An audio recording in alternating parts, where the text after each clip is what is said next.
One of the last investments I made is also my best investment, and that was $25,000. On what exactly? Coaching. Okay. Yeah, I take my own medicine. I take my own medicine. Absolutely. I like the whole take your own medicine versus like eat your own dog food. I'm like, who the freaking eats their dog food, dude? That's crazy. Welcome to Career Coaching Secrets, the podcast where we talk with successful career coaches on how they built their success and the hard lessons they learned along the way. My name is Davis Nguyen, and I'm the founder of Purple Circle, where we help career coaches scale their business to $100,000 years, $100,000 months, and even $100,000 weeks. Before Purple Circle, I've grown several 7- and 8-figure career coaching businesses myself, and have been a consultant at 2 career coaching businesses that are doing over $100 million each. Whether you're an established coach or building your practice for the first time, you'll discover the secrets to elevating your coaching business. Welcome to Career Coaching Secrets Podcast. I'm Kevin, and today we are joined by Sue Gygax. She is the founder of Spectacle Talent Partners.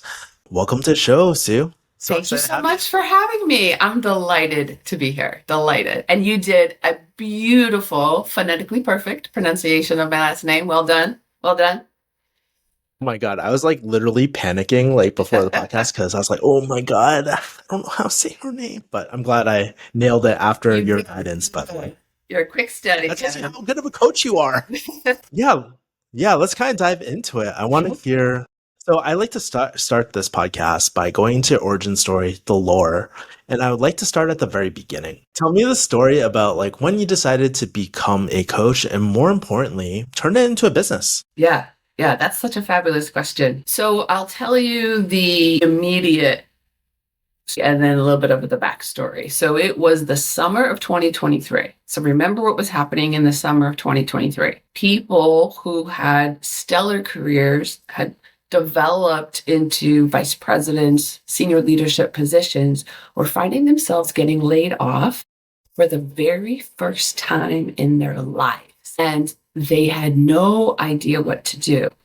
And in those moments, we reach out to the people that we know, our friends, our colleagues, maybe our HR bestie, right? We reach out to people. And it was one of those women who was in a vice president role at a household name company. And she found herself in that position. And somebody asked me to chat with her. I said, sure, of course, happy to do that. Prior to this, I was doing recruitment solutions for organizations. So on the recruitment side, that's my background. I'll talk about that a little bit. So in this conversation, I listened and she said, well, somebody told me this. And I told her, well, my recommendation is this, and here's why. And she's like, and then she said, well, somebody else told me this. And I said, well, my recommendation is this, and here's why. So through this 30-minute conversation, it was just 30 minutes. She said to me, this was the most helpful recruiter conversation I've ever had. Really?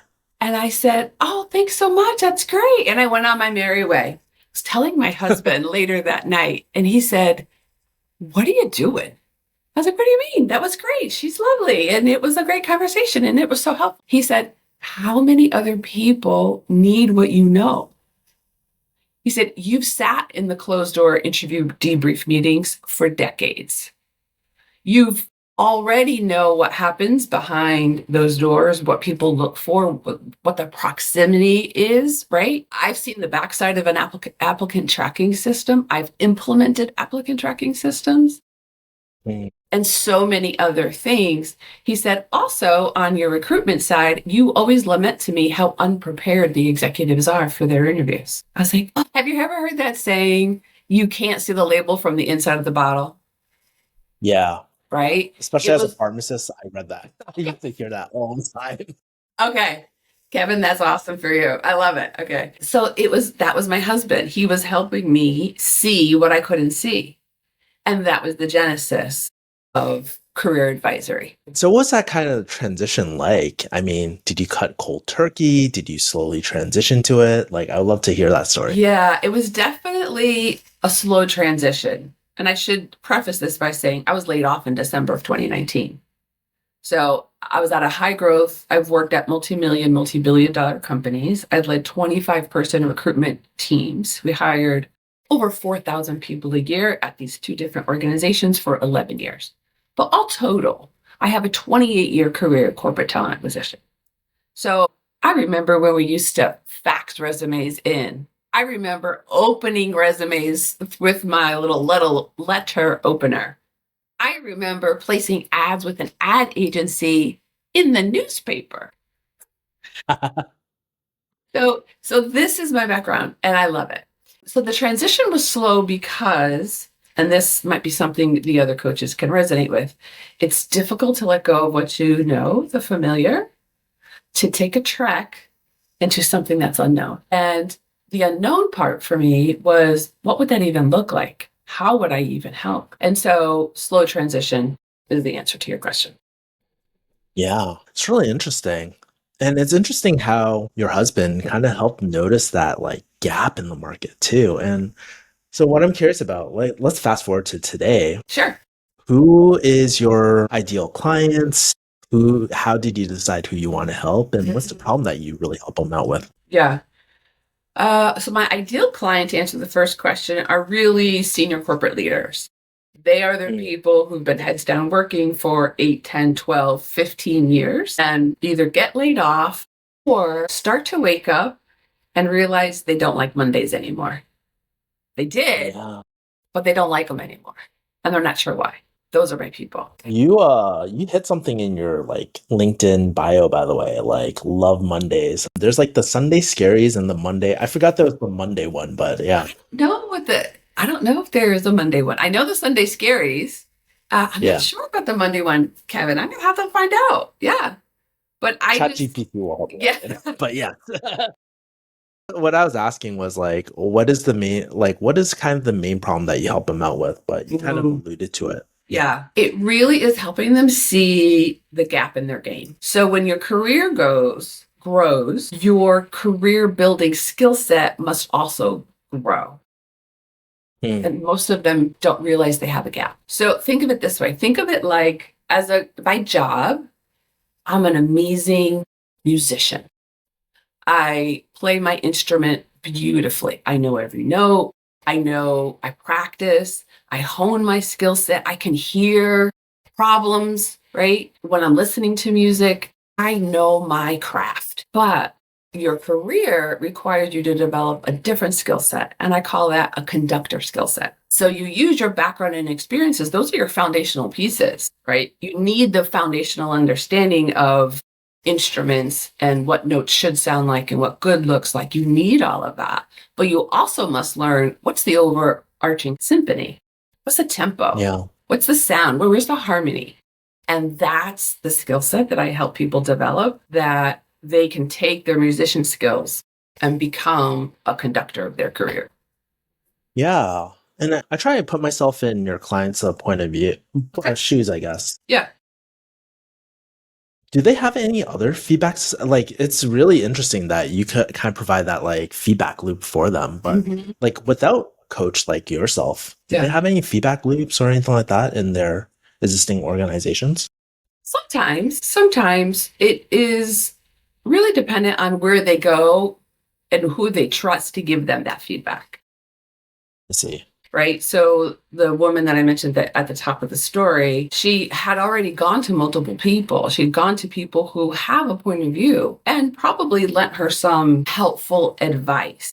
What they didn't do is partner with her through the entire process so that she can develop those skills and not just practice what's not working. I see. Yeah. That's interesting. And that's where you kind of come in. That's where I come in for sure. Yeah. Because there's a difference between practice and iteration, right? Practice, you could spend lots of good effort on bad things or things that don't move the needle for you.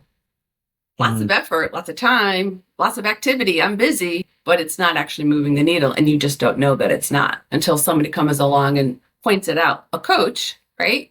Points it out and says, actually, you need to do this thing. Yeah, it's interesting. Like you said earlier, you can't read the label from inside the bottle, right?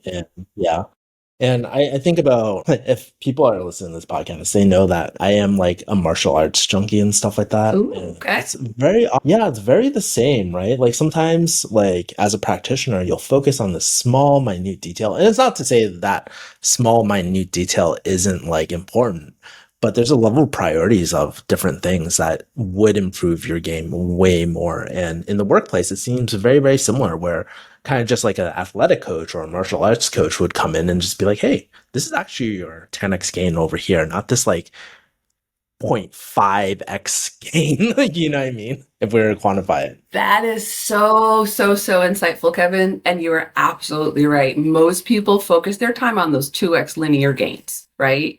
But if they realize that they could work less and get a bigger gain, that's what I help them do. Thank God for your work then. You're helping people, like you're the catalyst for people. That's awesome. One thing I do want to touch upon is like, okay, so now that we kind of understand kind of the problem that you help solve, the type of people that you help, let's talk about marketing. How do people like kind of find you, I guess? Like, yeah, I would love to hear the different types of marketing that you're doing. Yeah, that's a great question too. I think for most of us, when you transition from whatever career into building a business, right? There's a very different mindset and skill set that happens when you're a good employee or a great employee to becoming a good or a great business owner. Different skill sets. And I think marketing is a huge learning curve for me personally. I think I did a lot wrong well before I started to figure out the very few things that I could do that are actually next to my marketing game. And so all of the things I did wrong to start was trying to figure out, okay, let me just do a little bit everywhere, kind of scattered approach. Or let me try this for a couple of weeks and it doesn't work. And so, oh, well, that doesn't work. So let me go and run and try something new. So I think the thing about marketing is going all in on a particular platform or process and really learning and understanding how that works, gaining some momentum and rhythm, building muscle in that particular one, and then potentially branching out into other ones. That's what's worked for me. So my go-to is LinkedIn. Oh, okay. Yeah, that's What my kind go-to. of things are work? Okay. Yeah, like that makes a lot of sense. And it's like what a lot of the marketing people are always saying too, but so hard to practice, right? Because we see these like, ooh, TikTok or ooh, like these other platforms. But it's interesting to see that Yeah, I don't even have TikTok on my phone. I don't even have TikTok on my phone too. I don't need to give my information to like to random social media companies and stuff. I know I'm very intentional when it comes to social media. Yeah. And so what kind of posts are like really resonating with your like audiences and stuff? Or sorry, I don't want to jump to straight to posts, but what kind of activities are you doing on LinkedIn, I guess? Yeah. Okay, I'm going to sound like what everybody else says, but it truly is consistency. Progress is rooted in effort over time. I think that was Simon Sinek who said that. And it is exactly that, progress over time, learning my own voice, finding my own voice on LinkedIn, which is very different. So I would say, one, consistency is king, but quality is queen. Mm, Because as you're yeah. consistent, your content gets better. Yeah, I Right? definitely agree. Yeah. I think sometimes like for new content creators or when people are trying to create content, they get so fixated on making that one piece of content so perfect, but you don't realize like the quality comes with iterations over time and just by shipping out things and iterations, they get better. That's right. I love that. That's right. Yeah. Yeah, for sure. Have you kind of experimented with any other channels? Maybe a marketing channel or like something that didn't go as expected at all? Like, have you ever ventured out of LinkedIn? Not really. I mean, LinkedIn didn't go as expected in and of itself. Really? Tell me Oh, about that. oh my gosh. It takes a lot longer to build momentum than I was expecting. It takes a lot longer. Part of it is because, to your point, my content wasn't very good. So I think that one of the challenges we have with our microwave sort of attention span and microwave gratification, unfortunately, which some are habits we've adopted even unknowingly, is we don't realize that it takes just a little bit longer to really start to develop what is your voice, what do you stand for, what's your DNA. Mm, how long? I'm very curious about this. How you said it took a lot longer than you expected. So what was kind of like the original time frame that you had in mind, and how long did it actually take to like for you to find a group? Expecting people to flock to me. Are you kidding? I have 28 years in corporate talent acquisition. Who wouldn't want to talk to me? Interesting. And honestly, that's the approach that a lot of job seekers have. They're like, oh my goodness, I'm so good at what I do. Why can't these people see it? And therein Yeah. lies the tension, right? If I'm so good at what I do, why don't people get it? And you blame them. Yeah. I did that. It's a very prideful. I realized I was being very prideful because Yeah. to expect somebody else to get it is putting the responsibility on them. Hmm. And it requires humility to say, this is who I am and what I do. And I believe it's valuable to you because, and when people go, yeah, I don't really get it. Well, it's not, they're not the problem. You have to go back and say, okay, how can I make this better? I'm taking 100% responsibility for the fact that it's my job to make it easy. And that's where I Love Mondays came from. That's interesting. Yeah, that is quite unique, and I can see how you like found your voice through the iterations and all that too. But it's so interesting that you said something earlier. I want to touch upon something. You said 28 years of like career experience before, about 28. And yeah, it's like I think people like sometimes like people who have a lot of experience are like, why wouldn't they want to talk to me? But sometimes it's like the packaging of that like information or the stories and stuff that would make it way more interesting. It's like if I was giving a Christmas gift and I bought an iPhone, really nice gift. I just give it to someone and they're like, oh, thanks. A little bit better is maybe the Amazon like Amazon like gift like option that you click. And probably a really fun option is like one of those things where you like maybe put inside another box and you think it's another gift and like it's buried 3 gifts in, which is pretty interesting too that you see on YouTube. So Yeah. that's how I think about working at least. Yes, Okay. it's good. Yeah. So okay, people are finding you. People are probably wanting to work with you somehow, some way. And I would love to talk about your actual coaching. And so one of the things I love about this podcast is like I get to hear so many like different coaching modalities and hear what's working for coaches at different stages. Yeah. How do you run your coaching? Do you do one-on-one? Do you do group coaching, organizational trainings? Like how do you run everything? Well, I do one-on-one right now. I'm actually going to be launching my first cohort. Congrats. Which is super exciting. And there's a rationale behind that I think is really powerful that I want to tap into. And then the organizational coaching is something that I've thought about. I'm playing with that, right? Because I mentioned I was laid off in 2019. Most outplacement companies, I think, leave people feeling underwhelmed. They don't really solve for the questions they're really asking themselves. That's not to say they can't be helpful. They provide some good foundational things, but most people I've spoken with, including my own experience, most times people are feeling like, not sure that really helped me, or gosh, they were really nice, but didn't really move the needle in my favor in a way that makes me really proud of where I am right now. We'll touch upon the cohort stuff in a bit. Yeah. But I'm really curious about this outplacement gap, I guess. What do you feel like the gap is where people are left feeling unsatisfied? Cookie cutter. It's all very cookie cutter. I see. But rather than curated, right? So if the organization is operating at scale, meaning they take on however many dozens of people or 50, 60, 100, 150 people, there has to be an element of personalization that comes alongside. And I think, unfortunately, a lot of times that personalization doesn't happen. I see. Oh, that's unfortunate. That's what people tell me, right? I asked people many times, like, okay, did they give you severance? In vast majority of cases, yes, they gave you severance. In some instances, they also give you this outplacement. And the two most common things I hear was, they were nice, not sure it helped me, and it was good to get some basics. I see. Does it close the skills gap?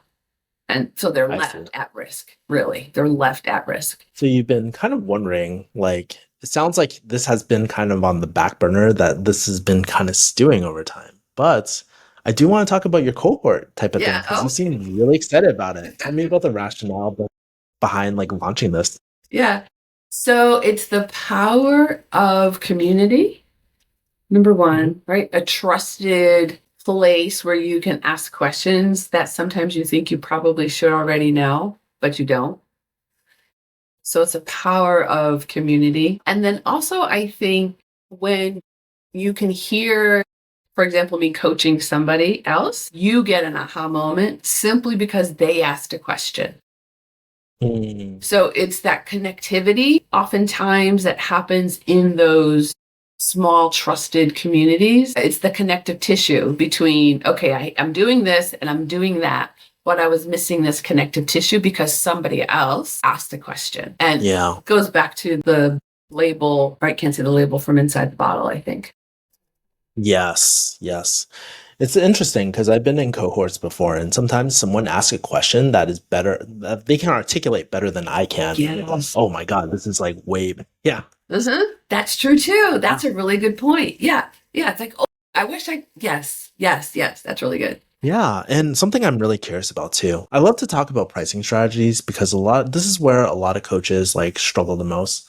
Obviously, you don't need to give any hard numbers or anything like Yeah. that, but what is your thought on pricing? Because I know some coaches, when they're starting, some do hourly, some do project based, some do a retainer. There's so many different models. And which ones have you kind of like experimented with and kind of felt like more drawn to? How, yeah, I would love to kind of hear that journey for yourself. When I started, I think I was really like a baby giraffe on like their wobbly legs. I had no idea how I was going to price it, what that looked like. And so my pricing was probably closer to by the hour. But I very quickly realized that that's not the best opportunity for my clients. Right? Yeah. Because when they can get more value in the same amount of time, then I can help them with what I typically use is a holistic strategy and giving them a holistic strategy so that that can be the value they take with them for this job, the next job, for the rest of their careers because of the way that we structure what they do and how they do it. So it's really more on value. Your industry is really interesting too because there's a clear, like, kind of, at least from what I know, there seems to be a clear desired outcome for your clients as well. Getting another job, is that right? Would you say, or getting another role? Most of them, yeah, they're coming from different places. I see. Some are laid off, some are consultants who want to go back to corporate, and some are gainfully employed and unfulfilled. I see. So they're more on a covert job search. Shh. Hmm. Yeah. Yeah, you can't tell. It's kind of like really awkward if you tell your current boss, like, hey, I'm looking somewhere else, right? Yeah, but that's a real problem, right? Because how do you become loyal to yourself and not disloyal to your employer? You don't want to feel Yeah. disloyal to your employer. And one of the things I help people understand is building your career development skill set is helpful to them because you're not dependent on the financial stability of one employer. And that's super empowering. So imagine how you could serve from a place of feeling really empowered as opposed to this is the change that we need, or this is the decision I'm going to make and I'm not really sure about it. Yeah. Right? Once you recognize that you have agency because you've developed your skill set, if you haven't developed your skill set, you don't have that. You are dependent on the financial stability of an employer. As someone who used to like be in the 9 to 5 world and stuff like that in a professional career, Yeah. I would say that's the biggest mindset shift that I wish I kind of knew like back when I wasn't in the 9 to 5 world, when I started out my own business, because I feel like business owners, they have like high agency or that have that high self-confidence of like, yeah. And it's like really, really interesting that you're helping some of these people like through that as well. So that's really interesting. Thank you. Okay, I do want to move on because I'm actually really curious about your future goals. So, I guess where do you want this coaching business to take you the next few years? Do you have any secret dreams, big ambitions no one knows about? Have you thought about scaling? Oh, you want me to tell you my secret dreams, Kevin? Okay. Yeah, spill the tea. So I'm writing a book, and that I think is going to be one of the things that I hope to help many by building an asset and then using that as a way to do more speaking. Right. Yeah, I did read speaker on your LinkedIn profile. So I'm assuming obviously you currently do speaking, but are you looking to get more speaking gigs in the future? For sure. Absolutely. Absolutely. Yeah. Absolutely. And I think that once you become intentional about developing a skill set, you're willing to put in the time and the effort. Be bad before you're good, right? Be willing to be bad before you're good. Yeah. So those are two things that I'm definitely building towards for the sake of my children and my children's children and their children.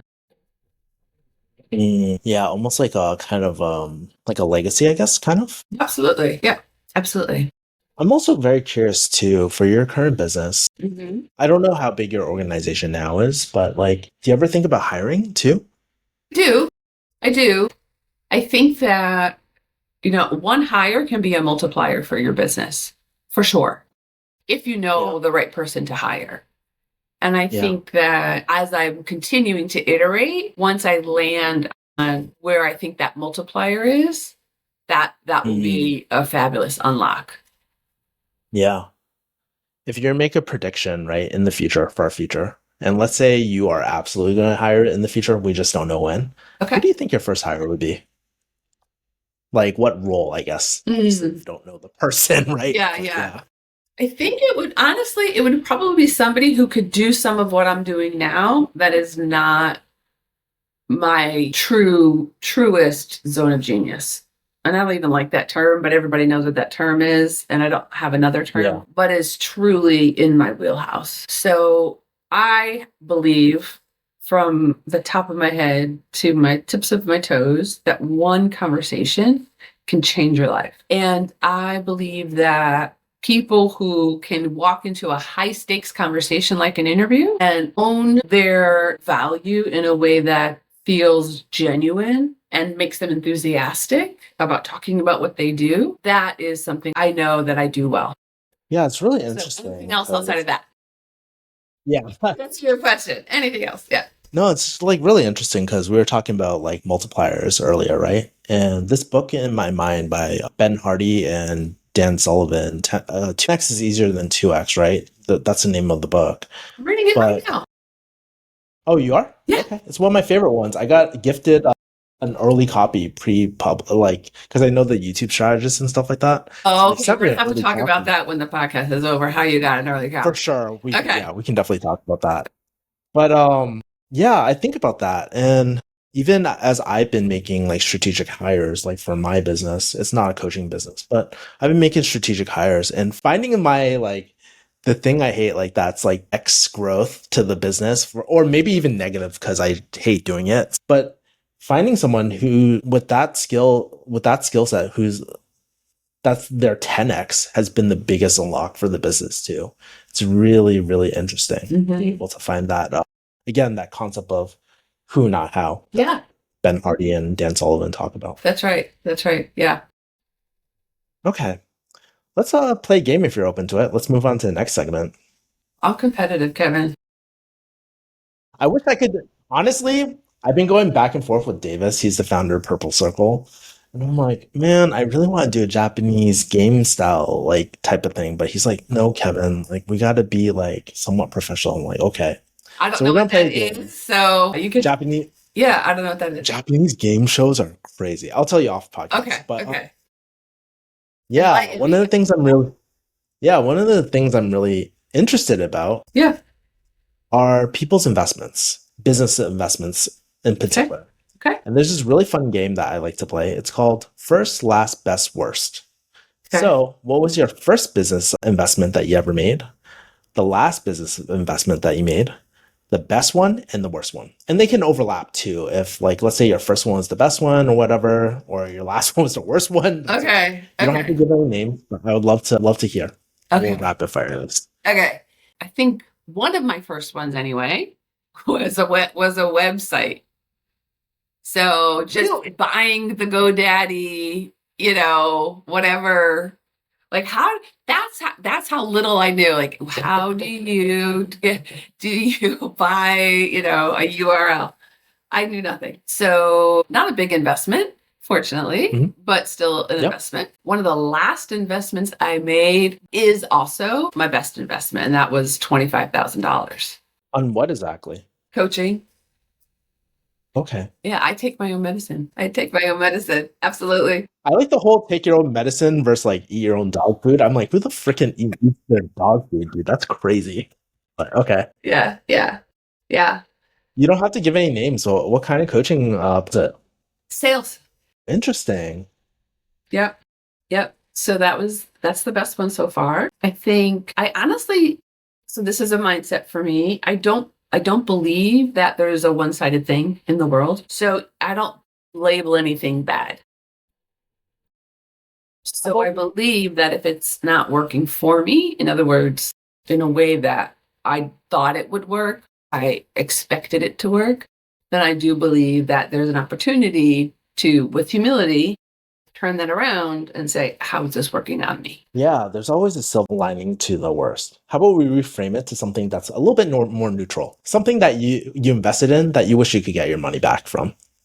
A 10K coaching. Well, what was the 10K coaching? Because even from that, I learned something that was, what do I wish I could get my money back from? If there's nothing, Kevin, I can't count because I embody this mindset. If it's not for me, it's on me. So yeah, I don't have an answer to that.